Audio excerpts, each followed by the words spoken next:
Hello, welcome back to my channel education hub by Shweta. मैं आप सबका स्वागत करती हूँ हमारे YouTube channel education hub by Shweta में। सो फ्रेंड्स, हम क्या कर रहे हैं, हम यूजीसी नेट 2022 के कंप्लीट रिवीजन सीरीज़ कर रहे हैं, जिसमें हमने अभी टीचिंग एप्टीट्यूड, रिसर्च एप्टीट्यूड हम कर रहे हैं। साथ में हम क्या करेंगे, कम्युनिकेशन भी स्टार्ट करेंगे। तो चलिए, कम्युनिकेशन का हम जो PYQ है प्लस MCQs, ये दोनों हम करेंगे अभी।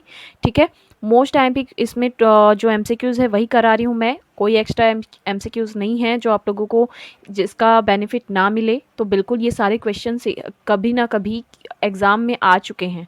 ठीक है, तो चलिए स्टार्ट करते हैं। स्टार्ट करने से पहले जो हमारे चैनल पे नए हैं, प्लीज़ चैनल सब्सक्राइब कर लीजिएगा, ताकि आगे और भी जो भी वीडियोस आएंगे उनकी बेनिफिट आपको मिल सके। और हाँ, वीडियो पसंद आए तो लाइक ज़रूर कर दीजिएगा। ठीक है, और ज़्यादा से ज़्यादा वीडियो को शेयर कर दीजिएगा। चलिए स्टार्ट करते हैं। तो देखिए, ये हमारा है फर्स्ट क्वेश्चन, संप्रेषण अवधारणा प्रकृति एवं प्रक्रिया जो से रिलेटेड है, वो क्वेश्चन हम करने जा रहे हैं अभी। तो हमारा फर्स्ट क्वेश्चन देखिए क्या दिया हुआ है। जब संप्रेषण इच्छानुरूप किया जाता है तो इसका अभिप्राय है कि प्रेषक संदेश प्राप्तकर्ता के व्यवहार को इच्छानुरूप प्रभावित करना चाहता है, या फिर प्रभावी संप्रेषण सूचना के आधार पर कार्य की एक प्रक्रिया है, या फिर वाणी संप्रेषण से हमें संचार की भावनाओं का पता चलता है, या फिर उपरोक्त में से कोई नहीं। तो आपका इसका राइट आंसर क्या हो जाएगा, जल्दी से बताइए, इसका राइट आंसर क्या हो जाएगा। देखिए, आपका इसका राइट आंसर हो जाएगा, प्रेषक संदेश प्राप्तकर्ता के व्यवहार को इच्छानुरूप प्रभावित करना चाहता है। ठीक है, जब संप्रेषण इच्छानुरूप किया जाता है तो क्या होता है, उसमें प्रेषक जो होता है वो संदेश प्राप्तकर्ता के व्यवहार को इच्छानुरूप क्या करता है, प्रभावित करना चाहता है। ये आपका इसका मीनिंग हो जाता है। नेक्स्ट देखिए, क्वेश्चन नंबर 2 आपका क्या दिया हुआ है। निम्नलिखित में से संप्रेषण किसके हस्तांतरण और समझने के संदर्भ में होता है। ऑप्शन है आपके विचार, अवधारणाएं, अर्थ और शब्द। तो आपका इसका राइट आंसर क्या हो जाएगा। देखिए, आपका इसका राइट आंसर हो जाएगा अर्थ। ठीक है, अर्थ जो है वो संप्रेषण के हस्तांतरण और समझने के संदर्भ में होता है। ठीक है, हम किसी शब्द का अर्थ समझेंगे तो ही हम मतलब उसको हम किसी के मतलब पास हस्तांतरित कर पाएंगे, उसको समझा पाएंगे। ठीक है ना, अगर हम ही नहीं समझेंगे तो दूसरे को कैसे समझा पाएंगे। बस यही आपका यहाँ पे मीनिंग हो जाता है। नेक्स्ट देखिए, निम्नलिखित में से किसको संप्रेषण का संदर्भ कहा जाता है। ठीक है, कहा जा सकता है। ऑप्शन है आपके संदेश ग्रहण के साथ हस्तक्षेप, प्रभावी संप्रेषण, संदेश की मौखिक और गैर मौखिक प्रतिपुष्टि, या फिर बातचीत के लिए भौतिक और मनोवैज्ञानिक वातावरण। तो आपका इसका राइट आंसर क्या हो जाएगा। देखिए, इसका राइट आंसर हो जाएगा, बातचीत के लिए भौतिक और मनोवैज्ञानिक वातावरण संप्रेषण का संदर्भ कहा जा सकता है। ठीक है, चलिए नेक्स्ट देखिए, क्वेश्चन नंबर आपका 4 है। निम्नलिखित में से कौन सा बर्लो के संप्रेषण का रैखिक मॉडल है। ऑप्शन है SMRC, SMCR, SRMC, या फिर SRCM। तो आपका इसका राइट आंसर क्या हो जाएगा। देखिए, आपका इसका राइट आंसर हो जाएगा SMCR। ठीक है, आपके बर्लो के संप्रेषण का जो रैखिक मॉडल क्या है, SMCR है। ठीक है, इसका डिटेल में आपको जानना है तो आप हमारे बिल्कुल डिटेल जो क्लास है वो आप देख सकते हैं, जिसका पूरी तरह से डिटेल किया गया है। आपको शॉर्ट डिटेलिंग भी अभी चल रही है तो वो भी आप देख सकते हैं, उसमें भी आपको शॉर्ट में बताया जा रहा है। ठीक है, चलिए नेक्स्ट क्वेश्चन देखिए, क्वेश्चन नंबर आपका 5 हो जाएगा। निम्नलिखित में से किस विद्वान ने कहा है कि लोग केवल संप्रेषण के माध्यम से एक दूसरे और स्वयं को जानते हैं। आपके ऑप्शन है George Herbert Mead, Mahatma Gandhi, Martin Luther king. तो इसका राइट आंसर क्या हो जाएगा। आपका इसका राइट आंसर हो जाएगा, जॉर्ज हर्बर्ट मीड ने कहा है कि लोग केवल संप्रेषण के माध्यम से एक दूसरे को और स्वयं को जानते हैं। ठीक है, चलिए नेक्स्ट देखिए, क्वेश्चन नंबर आपका 6 है। निम्नलिखित में से किस पर प्रभावपूर्ण संवाद करने की क्षमता निर्भर करती है। शिक्षक के स्तर पर, यह एक स्वाभाविक प्रतिभा होती है जिससे सीखा नहीं जा सकता, प्रौद्योगिकी के उपयोग पर, अधिगम क्षमता पर। तो आपका इसका राइट आंसर क्या हो जाएगा। आपका इसका राइट आंसर हो जाएगा ऑप्शन नंबर डी, अधिगम क्षमता पर। निम्नलिखित में से किस प्रभावपूर्ण संवाद करने की क्षमता निर्भर करती है? तो प्रभावपूर्ण संवाद अधिगम क्षमता पर निर्भर करती है।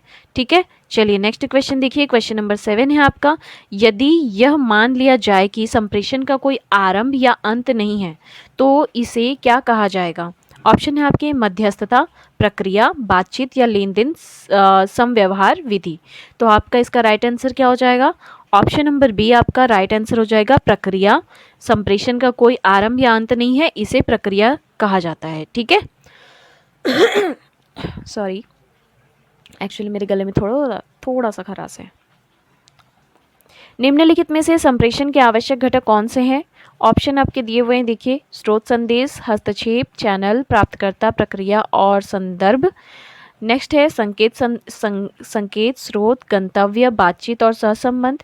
फिर दिया हुआ है संकेत, प्रतीक, समझ, संप्रेषण और संबंधी। और फिर दिया हुआ है प्रतीक, समझ, उद्देश्य, विचार, राय, गैर मौखिक संदेश और प्रतिक्रिया। तो आपका इसका राइट आंसर क्या हो जाएगा? ऑप्शन नंबर ए इसका राइट आंसर हो जाएगा, स्रोत, संदेश, हस्तक्षेप, चैनल, प्राप्तकर्ता, प्रतिक्रिया और संदर्भ। ये आपके संप्रेषण के आवश्यक घटक हो जाते हैं। याद रहेगा, संप्रेषण के आवश्यक घटक स्रोत है, संदेश है, हस्तक्षेप है, चैनल है, प्राप्तकर्ता है, प्रतिक्रिया है और संदर्भ है। कभी कभी ये भी पूछ देगा कि ये जो स्रोत किसका घटक है, तो आप बता सकते हैं कि ये संप्रेषण के आवश्यक घटक है। ठीक है, या फिर स्रोत संप्रेषण का क्या है, तो ये आप बता सकते हैं कि वो घटक है संप्रेषण का। ठीक है, चलिए नेक्स्ट क्वेश्चन दिया हुआ है, क्वेश्चन नंबर 9 है आपका, निम्नलिखित में से कौन सा लक्षण मुख्यतः प्रारंभिक संप्रेषण के संदर्भ में लागू होता है? ऑप्शन है आपके क्षमा योग्य, विस्मरणीय, नेक्स्ट आपका इधर दिया हुआ है प्रतिवर्ती, अपरिवर्तनीय। तो आपका इसमें राइट आंसर क्या हो जाएगा? निम्नलिखित में से कौन सा लक्षण मुख्यतः प्रारंभिक संप्रेषण के संदर्भ में लागू होता है? तो आपका इसका राइट आंसर हो जाएगा अपरिवर्तनीय। क्लियर है, चलिए नेक्स्ट हम देखते हैं क्वेश्चन नंबर हमारा 10। क्या दिया हुआ है क्वेश्चन नंबर 10, क्या दो तरफा संप्रेषण प्रभावपूर्ण होता है? कभी नहीं, सदैव, शायद ही कभी या फिर उपरोक्त में से कोई नहीं। तो इसका राइट आंसर क्या हो जाएगा? क्या जो दो तरफा संप्रेषण है वो प्रभावपूर्ण होता है? तो आपका इसका राइट आंसर हो जाएगा सदैव वह क्या होता है? प्रभावपूर्ण होता है। ठीक है, ये आईएमपी क्वेश्चन है, इसको बिल्कुल अच्छे से कर लीजिएगा। ठीक है, चलिए नेक्स्ट देखते हैं, क्वेश्चन नंबर 11 दिया हुआ है हमारा एक संदेश को किन परिस्थितियों में प्रभावी समझा जा सकता है? अच्छे संप्रेषण कौशल का उपयोग करने पर, ग्रहण शक्ति के प्रभाव को वापस दोहराकर, प्राप्तकर्ता द्वारा समझना और वांछित प्रतिक्रिया देना, संदेश को केवल पारस्परिक संप्रेषण में प्रेषित करना। ठीक है, तो आपका इसका राइट आंसर क्या हो जाएगा? ऑप्शन नंबर सी, प्राप्तकर्ता द्वारा समझना और वांछित प्रतिक्रिया देना। ये आपका एक संदेश को प्रभावी समझा जा सकता है इन परिस्थिति में। ठीक है, नेक्स्ट देखिए क्वेश्चन नंबर आपका क्या दिया हुआ है 12 दिया है, निम्नलिखित में से कौन सा कथन दूसरों के साथ संवाद स्थापित करने की कला को सीखने के लिए सबसे महत्वपूर्ण कहा जा सकता है? ऑप्शन है संप्रेषण में शरीर क्रियात्मक शोर को खत्म करना, या फिर जहां गलत समझ जाने की संभावना बिल्कुल नहीं रहती, या फिर जहां पर संबंधों को प्रतिफल देने वाला या लाभप्रद बनाया जा सकता है, या फिर उपरोक्त सभी।